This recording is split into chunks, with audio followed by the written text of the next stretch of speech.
Welcome back to my new ধামাকাদার blog. আর চলো এই ব্লগে হতে চলেছে অনেক অনেক মজা আর অনেক ফান। যদি দুরন্ত এক্সপ্রেসের গতিতে তোমরা জগদ্ধাত্রী দর্শন করতে চাও তাহলে তো চলে আসো আমার সাথে এবং দেখে নাও চন্দননগরে 2025-এর সেরা সেরা জগদ্ধাত্রীর মণ্ডপ। তো শুরুতেই দেখতে পেয়ে গেলে একটা মণ্ডপ, তারপরে চলে আসছে এই মণ্ডপে। ঢুকেই একটা বিশাল বড় রাহুর মুখ, সে এখন চন্দ্র খেতে ব্যস্ত, মানে চাঁদ মামাকে খেতে ব্যস্ত। তো যাই হোক, সেই চাঁদ মামা খাক আর আমরা একটু মণ্ডপ দর্শন করি। আর মণ্ডপ এত সুন্দর তোমরা চোখ ফেরাতেই পারবে না। তোমাদের সকলকে অনুরোধ করব একবার হলেও চন্দননগরের জগদ্ধাত্রী দর্শন করে যাও। আর মায়ের মুখ দেখলে চমকে যাবে, চমকে যাবে। প্রত্যেকটা দেবীর মুখ আলাদা আলাদা, আর এখানের মণ্ডপ সজ্জা মাথা খারাপ করে দেবে। চলো নেক্সট একটা মণ্ডপে ঢুকছি, আর তোমরাই দেখে নাও যে আমি কিছু ভুল বলছি কিনা। ঢুকেই এখানকার যে অ্যাটমসফিয়ার আর উপরের ঝাড়টা করা হয়েছে, মণ্ডপের কোণে কোণে শিল্পী শিল্পত্ব একদম অসাধারণভাবে ফুটিয়ে তুলেছে। আমি তো চোখ সরাতেই পারছিলাম না। তোমরা সকলে একবার এসে দর্শন করে যাও, নিজে চোখে দেখে যাও যে মণ্ডপগুলো কি সুন্দর করে, কত যত্ন সহকারে সজ্জিত করা হয়ে থাকে। তো চলো নেক্সট তোমাদেরকে দেখাচ্ছি সে দেবীর রূপ।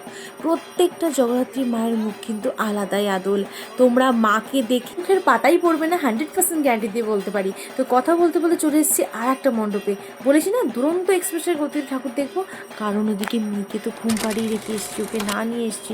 মনটা খারাপ লাগছে, কিন্তু ওকে যদি আনা হয় ঠান্ডা তো লেগে যাবে, তার মধ্যে পায়ে চোট লেগেছে, তাই ও ঘুমোচ্ছে আর আমরা চলে এসেছি জগদ্ধাত্রী ঠাকুর দেখতে। এইবারে আসার জন্য কিন্তু নীল আমাকে বলেছে চলো তুমি একটু ঠাকুরও দেখে নেবে আর তোমার ব্লগিং হয়ে যাবে, নইলে তো তোমাদের সাথে এত সুন্দর মণ্ডপগুলো শেয়ার করাই হতো না। তোমরা দেখতে পাচ্ছ যে আনাচে কানাচে শিল্পীর একদম নিখুঁত কাজের দর্শন, মানে আমি শুধু অবাক হয়ে যাচ্ছি। কত বুদ্ধি, কত সুন্দর কাজ। আর মাকে দেখো পুরো আলাদাই। কেমন লাগছে অবশ্যই কিন্তু জানিও। আর মাথার ওপরে দেখতে পাচ্ছ জ্বলন্ত ঝাড়বাতি, কি অপূর্ব না ওপরে, ওটা এয়ারবেলের মতো লাগছে খানিকটা, কি সুন্দর। আমার তো ভীষণ ভালো লেগেছে। তো এইবার তো দেখা হয়ে গেছে। নীল বলেছে প্রত্যেকটা মণ্ডপ দেখার জন্য 2 থেকে 3 মিনিট, তার বেশি সময় দেওয়া যাবে না, আর আমাদেরকে হাতের বাড়ি ফিরতে হবে। আর আমি ছুটছি ছুটছি ছুটছি, তাড়াতাড়ি করে ছুটছি যাতে সবটা কভার করা যায়। তো আমরা কিন্তু প্ল্যানিং নিয়ে বেরিয়েছিলাম অনেক ছোট, কিন্তু আলটিমেটলি সব ঠাকুরই নীল আমাকে প্রায় প্রায় দেখিয়ে দিয়েছে, যেগুলো সব থেকে বেশি আকর্ষণীয়। তো চলো যাওয়া যাওয়া একটা বিয়ে বাড়িতে। আর দেখতেই পাচ্ছ পুকুরের এদিক আর ওদিকে, এগুলো কিন্তু রাত্রিবেলায় লাইট জ্বলে কি অপূর্ব লাগে। রাত্রিবেলা আসা অতটা মানে আসা হয়ে ওঠে না রাত্রিবেলাটা। তো মাকে দর্শন করে নাও, প্রত্যেকটা মা আলাদা। তো চলো নেক্সট মণ্ডপের দিকে ছুটে ছুটে যাওয়া যাক। তোমাদেরকে কিন্তু বলেছি একদম কোথাও যাবে না, আমাদের সাথে যেতে হবে। তো চলো এবার তোমাদেরকে দেখাচ্ছি ভীষণ বিখ্যাত গঞ্জের বাজার, চন্দননগর গঞ্জের বাজারের। এটা হচ্ছে আদি মা, যাকে দেখার জন্য দূর দূরান্ত থেকে লোকজন ছুটে আসে। এই মা ভীষণ জাগ্রত। তো তোমরাও আসো, এসে মায়ের কাছে পুজো দিয়ে যাও আর নিজেদের মনের মনস্কামনা পূর্ণ করে নাও। তো চলো এবার আমরা চলে যাচ্ছি চন্দননগর স্ট্যান্ড ঘাটের দিকে। আমাদের ঐতিহ্য, আমাদের আনন্দ, আমাদের আবেগ চন্দননগর স্ট্যান্ড ঘাট। তো এখানে আমরা অনেক সুন্দর সুন্দর মুহূর্ত কাটিয়েছি, আর এটা কিন্তু আমাদের চন্দননগরের একটা গর্ব বলা যেতে পারে। ভীষণ সুন্দর জায়গাটা। তো এখানে একটু এগোতেই একটা দারুণ প্যান্ডেল আমরা দেখে নেব। দেখো শুরুতেই দেখতে পাচ্ছ কি সুন্দর, এটা কিন্তু লাইটিং, এটা কিন্তু লাইট জ্বলে রাত্রিবেলা, অপূর্ব সুন্দর দেখতে লাগে। তো চলো গুটি গুটি পায়ে ভেতরের দিকে এগোনো যায়। আর দেখতেই পাচ্ছ যে দেওয়ালে আনাচে কানাচে কত সুন্দর কাজ রয়েছে। তো প্রত্যেকটা মণ্ডপে কিন্তু নিজেদেরকে একদম কম্পিটিশনের জন্য তৈরি করে নিয়েছে। যে কম্পিটিশান না, কে ফার্স্ট হবে, কে ফার্স্ট হবে, কারটা কত সুন্দর, কার থেকে কারটা সেরা, এই একটা লড়াই লেগেই থাকে। কিন্তু মায়ের রূপটা দেখো, আবারও আরেকটা আলাদা মুখ না, প্রত্যেকটা মূর্তি আলাদা, প্রত্যেকটা মূর্তি। বাবা অনেক ঠাকুর দেখা হচ্ছে বাবা, হাতি বাবা দিদির সাথে একটু ছবি তুলে নিলাম, তাড়াতাড়ি করে গটগট করে এগিয়ে যাচ্ছি, কারণ বলেছে বেশি নয়, টাইম কিন্তু বেশি নেই, তাই তাড়াতাড়ি করে মণ্ডপগুলো দর্শন করছি। দেখে নিলে এবার যাচ্ছে চলো আর একটা মণ্ডপের দিকে এগোনো যায়। আর তার ডাকের রীতিকথা এই মণ্ডপটার নাম দিয়েছে এখানে মনসাতলার মণ্ডপ। আর মা কালী, এগুলো কিন্তু সব কিছুই হাতে করা। দেখো দেখো নিজে চোখে না দেখলে না, মানে এর যে কী কী সুন্দর। আর প্রত্যেকটা ভাজে ভাজে এত সুন্দর সুন্দর থিমগুলোকে তুলে ধরেছে, মানে আমি মানে ভাবনা চিন্তার বাইরে। মানে কি বলবো, কলকাতাতে যেতে পারি না দুর্গা ঠাকুর দেখতে, এতটুকু আক্ষেপ লাগে না। মাকে দেখো এবার, একটা আলাদাই রূপ। দেখো চোখটা দেখো, যেন জল জল করছে, মা যেন চোখ দিয়ে কথা বলছে, তাই না? তো চলো আবারও নেক্সট মণ্ডপ দেখানো যাক তোমাদেরকে। এটাও একটা রাস্তার ধারে, দেখো মায়ের মূর্তি দেখো, আর সজ্জাটা দেখো, তো এটাও দেখা হয়ে গেল। তো চলো এবার তোমাদেরকে চন্দননগরের ইতি কথা বলে একটা গান এখানে কিন্তু বানানো হয়েছে এই মণ্ডপে গিয়ে, সেটা প্রথমবার আমি শুনলাম।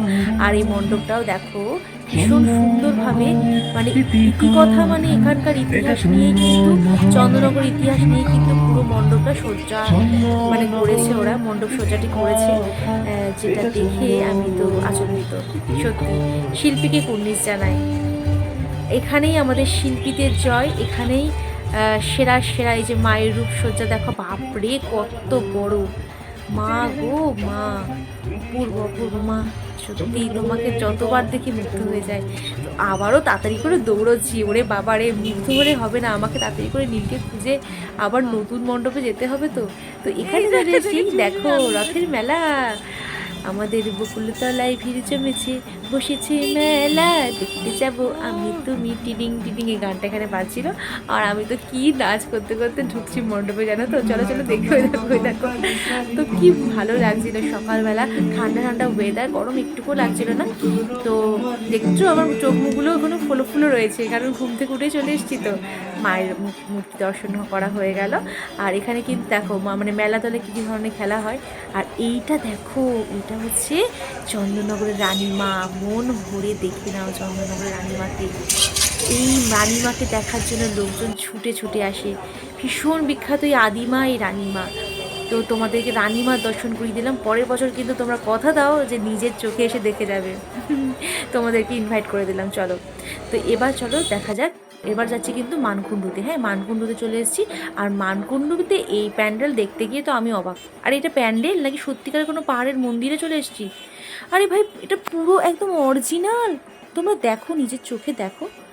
এই যে মূর্তিটা দেখতে পাচ্ছ, সিঁদুরে মাখানো রয়েছে, এবং এখানে দেওয়ালের কাজগুলো দেখো, একদম নিখুঁত নিখুঁত। মানে এগুলো প্রাইজ পাবে, এগুলো মানে ভীষণ কম্পিটিশন এখানে। আর কাজ দেখেছো, মানে অসাধারণ। আমার কোনো দুঃখ নেই যে আমি দুর্গাপুজোতে কেন কলকাতা গিয়ে দুর্গা ঠাকুর দেখি না, আমার কোনো দুঃখ নেই। কারণ আমার বাড়ির কাছে চন্দননগরের জগদ্ধাত্রী দেখে আমার মন ভরে যায়। সবই এক মা, সবই এক, জগদ্ধাত্রী যা, দুর্গা ঠাকুরও তাই। কিন্তু এখানে শিল্পীদের সত্যি মানে আবারও স্যালুট জানাচ্ছি, যে কি অসাধারণ ভাবনা চিন্তা। তো চলো এগিয়ে যাই আমরা মণ্ডপের দিকে। আর এদিকে রয়েছে দেখো ঝর্ণা, এখানে কিন্তু জলের ধারা, সন্ধ্যাবেলার দিকে এই জিনিসটা চালু করা থাকে, এখন বন্ধ আছে। আর লাইটিং থাকে তখন, মানে তখন একটা আলাদাই অ্যাটমসফিয়ার। তো তোমরা চেষ্টা করবে, পায়ে হেঁটে কিন্তু দেখতে হবে। আর মাকে দেখো, প্রণাম করে নাও দূর থেকেই। তারপরে কখনো সৌভাগ্য হলে চলে আসবে আমাদের চন্দননগরে জগদ্ধাত্রী ঠাকুর দেখতে। তো এবার যাচ্ছি আর একটা নবীন সঙ্গের পুজো দেখতে। তো নবীন সঙ্গের পুজো প্রতিবারই ভীষণ সুন্দর করে, এবারেও আমাদেরকে একদমই নিরাশ করেনি, ভীষণ সুন্দর করেছে। চলো দেখা যাক।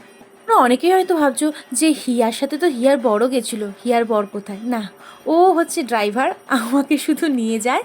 আর আমি মন ভরে ঠাকুর দেখি, ভিডিও করি, ফটো তুলি, বাছা কিছুতেই আমার সাথে আসে না। তো মাকে দর্শন করা হয়ে গেল, আবার তাড়াতাড়ি করে বেরিয়ে যাচ্ছি, কারণ নীল ওখানে ওয়েট করছে। আর আমাকে বলেছে ওই যে 2-3 মিনিটের মধ্যে প্যান্ডেল দর্শন করে চলে আসবে, কিন্তু অত বেশি ভিডিও রিলসে বাড়ানোর কোনো দরকার নেই। বাবা রে বাবা, আমাকে যে নিয়ে এসছে এটাই অনেক বড় কথা গো। এই যে পূর্ণিমাদির দেওয়া গিফটের সেই ব্যাগটা, আমি এইটাই এখন সঙ্গী করে নিয়েছি, যেখানে যাচ্ছি সেই ব্যাগটাই নিয়ে যাচ্ছি। তো চলো আবার একটা মণ্ডপ দর্শন করে নিই। এই মণ্ডপটাও কিন্তু এটা মানকুণ্ডুতে, এই মণ্ডপ কিন্তু মানকুণ্ডুতে ভীষণ সুন্দর। মানকুণ্ডুতে তোমরা ঢুকলে স্টেশনের কাছেই এত সুন্দর সুন্দর মণ্ডপ দেখে নেবে, মন ভরে যাবে। তো মাকে দর্শন করা হয়ে গেছে, এখানে আমার একটা সুপার সেলফি তোলা হয়ে গেছিলো। তো চলো এবার চলন্ত মন্দির দর্শন করা যাক। চলন্ত মন্দির বলতেই চলো ভেতরটা দেখা যাক। তোমরা অনেকেই হয়তো বলবে যে কলকাতাতেও ঠিক এরকম একটা অ্যাটমসফিয়ার পেয়েছি মণ্ডপে। তো কলকাতা যাইনি, তো চন্দননগরেই মন ভরিয়ে নিলাম। তো চলো দেখা যাক ভেতরটা। কি সুন্দর থামগুলো ঘুরছে, ওপরের চক্রটা দেখো, মানে ঝাড়বাতিটা কি সুন্দর, আহা আহা কি অপূর্ব। মানে এখানে এত সুন্দর, তারপরে ব্যাকগ্রাউন্ড মিউজিকটা অসাধারণ ছিল। মায়ের পুজো হচ্ছে তখন, কি সুন্দর না, মানে আমি ভয়েস দিচ্ছি তাই আমার গায়ে কাটা দিচ্ছে, এত ভালো লাগছে আমার। সত্যি কথা বলতে কি, মানে যখনই কোনো সুন্দর জিনিস দেখি না, ভগবানকে অনেক ধন্যবাদ জানাই যে হয়তো বেঁচে আছি এত সুন্দর জিনিস দেখবো বলেই। তখন মনে হয় যেন জন্মটা সার্থক হয়েছে। বিশ্বাস করো, আমি খুব ছোট ছোট ব্যাপারে প্রচণ্ড খুশি হয়ে যাই, আবার কোনো ছোট ছোট ব্যাপারে খুব দুঃখও পেয়ে যাই। মন দিয়ে মাকে প্রণাম করে মনের মনস্কামনা জানালাম। এই যে যারা চন্দননগরে জগদ্ধাত্রী ঠাকুর দেখোনি, তাদের জন্য কিন্তু এই ভিডিওটা আশা করি খুব ভালো লাগার কথা, কারণ দেখে নাও আর পরের বছর আসার জন্য প্রস্তুতি নিয়ে নাও কিন্তু। তো চলো এবার খুলিশানির মণ্ডপ দেখানো যাক। এখানে কিন্তু রঙের কৌটো দিয়ে আর মানে রং তুলির ব্যাপারটা দিয়ে কিন্তু সাজানো হয়েছে। এই যে এখানে একটু পরে দেখাচ্ছি তোমাদেরকে নিবেদিতাকে সাজানো হয়েছে, দেখো এটা কিন্তু সম্পূর্ণ একটা রঙের কৌটোর কোলাজ। হ্যাঁ, মণ্ডপটির মধ্যে মানে শিল্পীর দূরদর্শিতাকে ভীষণ সুন্দরভাবে তুলে ধরা হয়েছে, আমি তো বলবোই। আর হ্যাঁ, অবশ্যই বলবো যে দিনের বেলায় যেভাবে তোমরা দেখছো, রাত্রিবেলা কিন্তু এই মণ্ডপের চেহারা একটা আলাদাই রূপ নেয়। তাই এবার চলো ভেতরটা দেখা যাক, চলো ভেতরটা যাই। এবং ভেতরটায় গিয়ে দেখলাম এটা একটা কারখানার মতো করানো হয়েছে, মানে করা হয়েছে কারখানার মধ্যে মায়ের পুজো মণ্ডপটা তো দেখলাম। এবার মা জগদ্ধাত্রী মাকে দেখো, ওরে বাবারে কত বড় জগদ্ধাত্রী ঠাকুর! আমার তো সিংহ বাবাজিকে দেখে খুব মায়া হচ্ছিল গো। সিংহ বাবাজির মুখটা দেখলেই বুঝতে পারবে যে সেই কবে থেকে মা দুর্গাকে বহন করলাম, এখন আবার জগদ্ধাত্রী ঠাকুর বসে আছে, তাও আবার এত বড়। কবে যে আমার ছুটি হবে কে জানে। সারাক্ষণ এদের পিঠে চাপাতে চাপাতে ওর হাল খারাপ হয়ে গেছে, সিংহ বাবাজির হাল খারাপ হয়ে গেছে। তো ঠাকুর দেখতে দেখতে একটু ফানি করে নিলাম, তো সিংহ বাবাজি যেন দুঃখ না পায় আবার। তো এটা কিন্তু মন্দির, এটা কিন্তু একদম পার্মানেন্ট মন্দির। তো এই মন্দিরে পুজো দেওয়ার জন্য কিন্তু সব কত বড় লাইন লেগেছে, চলো দেখবে চলো। আর এখানে গিয়ে কিন্তু আমার একজন পরিচিত দাদার সাথে আর বৌদির সাথে দেখা হয়ে গেল, ওই যে ছোটনদা। আর লাবণী বৌদির সাথে দেখা হয়ে গেছে, ওই যে মিষ্টি আমাদের লাবণী বৌদি। তো ওরা এখানেই ফ্ল্যাট কিনে রয়েছে, সে খবরটা আমার কাছে ছিল না। আমার দেখা হয়ে খুবই ভালো লেগেছে, তোমাদেরকে অনেক অনেক ভালোবাসা। গ্রামের লোকের সাথে দেখা হলে তো ভালোই লাগে বলো। আর দেখো কি সুন্দর মূর্তিটা, আহা! এটাও একটা মন্দির, জগদ্ধাত্রী মন্দির। মানে তোমাদেরকে বলি, তোমরা যদি চন্দননগরে নামো, হাঁটতে হাঁটতে মানকুণ্ডু ভদ্রেশ্বর ঠাকুর দেখে ফেলবে, তোমাদের এতটুকু বুঝতেই পারবে না এত পুজো হয়, আর প্রত্যেকটা মূর্তি অসাধারণ। তো আমি আবার জোর পায়ে হেঁটে হেঁটে হেঁটে হেঁটে চলে এসেছি হেলা পুকুরের ঠাকুর দেখতে। ইয়েস, হেলা পুকুরের সেই বিশ্ববিখ্যাত হীরের গহনায় সজ্জিত মাকে দেখার জন্য চলে এসেছি। আর এখানকার থিম ছিল হচ্ছে ভূতের রাজা দিল বর। আমার মনে হলো থিমটা দেখে এরকমই, তো জানি না, হতে পারে অন্যরকম কিছু, কারণ ভূতের রাজা দিল বরে কিন্তু মোটামুটি ওই রকম টাইপেরই একটা থিম করা হয়েছে। এবং দেখেছো মুখোশের থিম করা হয়েছে, কাজ দেখেছো মুখোশটার মধ্যে। চলো মাকে দর্শন করা যাক। মা হীরের গয়নায় পুরো সজ্জিত, ওরে বাবার একে দেখে তো কি ভয় লাগছে আমার। তো মা গো বাঁচাও, চলো তোমাকে দেখি একটু। মা দেখো দেখো, চারিদিক পুরো ঝলকাচ্ছে। কি কি বলবো তোমাদেরকে, এই যে ভিডিও ক্যামেরায় তোমরা দেখছো না, তোমরা মানে 100-এর মধ্যে 40% দেখতে পাচ্ছ, 60% নিজের চোখে দেখতে হবে। মানে এত সুন্দর, তোমরা নিজের চোখে না দেখলে না মানে ফিল করতে পারবে না। তো চলো আবার একটা চন্দননগরের ভীষণ বিখ্যাত একটা পুজো দেখতে যাচ্ছি। চলো তোমাদেরকে নামগুলো যদি বলি না, অনেকে হয়তো চিনতে পারবে, অনেকে চিনতেই পারবে না, সেই জন্য নামগুলো বেশি উল্লেখ করলাম না। মোটামুটি চন্দননগর স্টেশনে তোমরা নামলে গুটি গুটি পায়ে হাঁটতে হাঁটতে কখন যে কত ঠাকুর দেখে ফেলবে তোমরা ধারণাই করতে পারবে না। তো মাকে দেখে আমি অবাক, দেখো মায়ের মুখটা কি মিষ্টি, কি কিউট, দেখো উফ কি ভালো লাগছে মাকে। তো এখানে কিন্তু মানে নবমী যেহেতু পুজো শুরু হবে, তো এখানে প্রদীপ সাজানোর একটা ব্যাপার চলছে, 108 প্রদীপ জ্বালানোর ব্যাপার চলছে। তো আমিও পুজোতে দেবো, অঞ্জলি দেবো, বাড়ি যাবো তাড়াতাড়ি করে, অনেক কাজ জানো বন্ধুরা। এদিকে তো আমি ঠাকুর দেখছি, তাড়াতাড়ি করে ঠাকুর দেখছি, আমাকে বাড়িতে গিয়ে রান্না বান্না করতে হবে, পুজোর অঞ্জলি দিতে যেতে হবে। আর এটা হচ্ছে সন্তান সঙ্গের পুজো। দেখো মাকে দেখো, মা যেন রাজ রানী, ও বসে আছে দেখো না। ও আর সিংহ মামার চোখ দুটো দেখেছো গ্রিন কালারের, ওরে বাপ রে! আমি না জাস্ট মানে ফিদা হয়ে গেছি এই ঠাকুরকে দেখে, মানে জগদ্ধাত্রী ঠাকুর দেখে ফিদা হয়ে গেছি, যে এত সুন্দর প্রতিবার দেখে। আমার তো জগদ্ধাত্রী ঠাকুর দেখে মন প্রাণ একদম চোখ জুড়িয়ে গেছে, ভরে গেছে। আর এটা একটা মণ্ডপ হয়েছে, হ্যাঁ, আরে এ তো সত্যিকারের একটা প্রাচীন মন্দিরই মনে হচ্ছে। কে বলবে এটা মণ্ডপ? এত সুন্দর রিয়েলিস্টিক কাজ, উফ, ধারণার বাইরে, ধারণার বাইরে। মানে সত্যি মনে হচ্ছে যেন আমি মানে বাইরে চলে এসেছি একটা পুরনো পুরো বাড়ির মধ্যে একটা পুজো হচ্ছে। তো লাস্ট বার দেখা হয়ে গেল। তো চলো এবার গুটিকাটু পায়ে এগোনো যাক। আর এখানে কিন্তু জিলিপির প্যাচ, এই যে জিলিপির প্যাচ দেখে আমার মোটেও খেতে ইচ্ছে করছে না সকালবেলা। তোমরা খাবে কিনা বলো, তোমাদেরকে খাওয়াচ্ছি। তো এবার হয়ে গেছে ঠাকুর দেখা। বাড়িতে এসেই জামা কাপড় চেঞ্জ করেই মানে বানিয়ে ফেলেছি চটপট ব্রেড অমলেট বানিয়ে মোটামুটি আমাদের পাড়ার পুজোতে চলে এসেছি পুজো দেওয়ার জন্য। এখানে আমি আজকে অঞ্জলি দেবো। দেখো আমাদের পাড়ার জগদ্ধাত্রী মাও কত সুন্দর হয়েছে। তো স্নান টান করে ফ্রেশ হয়ে চলে এসেছি। আর এবার আমি করবো রান্না। আমার কিন্তু তখনও অঞ্জলি দেওয়া বাকি, তখন বাজতে গেছে 1টা। অঞ্জলি দিয়ে এসেই আমি চটপট করে রান্না চাপিয়ে দিয়েছি। মোটামুটি 1:45 বেজে গেছে রান্না করতে করতে। তো রান্না হয়ে গেছে। বাড়িতে করেছিলাম চিংড়ি মাছের বিরিয়ানি, চিংড়ি মাছ আর ডিম দিয়ে বিরিয়ানি, তার সাথে ছিল হচ্ছে ডিম কষা। আর আমি খাচ্ছি হচ্ছে বাসন্তী পোলাও আর আলুর দম, কারণ আমি খাচ্ছিলাম ঠাকুরের ভোগ, আমি তো সব খাবো না। তো আমি সেদিনকে পুরোটাই নিরামিষই খেয়েছিলাম, আমিষ খাইনি।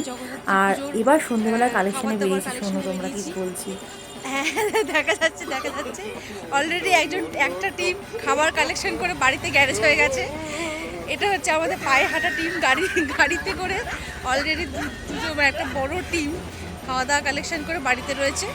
আমরা এখন হেঁটে হেঁটে যাচ্ছি, কারণ আমাদের কেউ গাড়িতে নেয়নি। তো অনেক জায়গায় যাব কালেকশানে।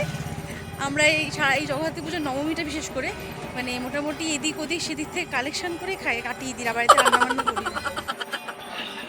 এখানে গান হচ্ছিল মনিকা ও মাই ডার্লিং। তো এই গানটা শুনতে শুনতে হাসতে হাসতে নাচতে নাচতে যাচ্ছিলাম আমাদের পাড়ারই একটা মণ্ডপে, যেখানে আলুর দম আর পোলাও এইটা হয়েছিল বলে গেছিলাম খাওয়ার জন্য, ওই যে কালেকশন। কিন্তু মাকেও দর্শন করে নিলাম। সবাই ওখানে সেলফি তুলতে ব্যস্ত ছিল। এই যে আলুর দম আর ফ্রাইড রাইস হাতে করে নিয়ে বাড়ি চলে গেছি। আর আমাদের পাড়ার মণ্ডপেও একবার এসেছিলাম মাকে দর্শন করতে, আর পুজো দিয়েছিলাম বলে প্রসাদ নিতে এসেছিলাম। আর এখানে চলে এসেছি আমাদের জলের ট্যাঙ্কির কাছেও, খিচুড়ি ভোগ খাওয়ানো হচ্ছিল। আর আমি খিচুড়ি লাভার মানে খিচুড়ি শুনেছি যেই যাবো। তো সেখানে চলে এসেছি আর খিচুড়ি আলুর দমের খেতে বসেও গেছি। তো এই ব্লগটা তোমাদের কেমন লাগলো অবশ্যই কিন্তু কমেন্ট করে জানিও, হাইপ করতে ভুলো না। তোমাদেরকে অনেক অনেক ভালোবাসা। আর এই যে ইনস্টাগ্রামে অনেক রিলস বানিয়েছি সেটা তোমরা দেখে নিও। আজকের মতো আসি, সবাই ভালো থেকো। আর এই জগদ্ধাত্রী ঠাকুর দেখে তোমাদের কেমন লাগলো তোমরা কিন্তু অবশ্যই বলো। আর নেক্সট ইয়ার অবশ্যই চলে এসো আমাদের জগদ্ধাত্রী ঠাকুর দেখতে। টাটা।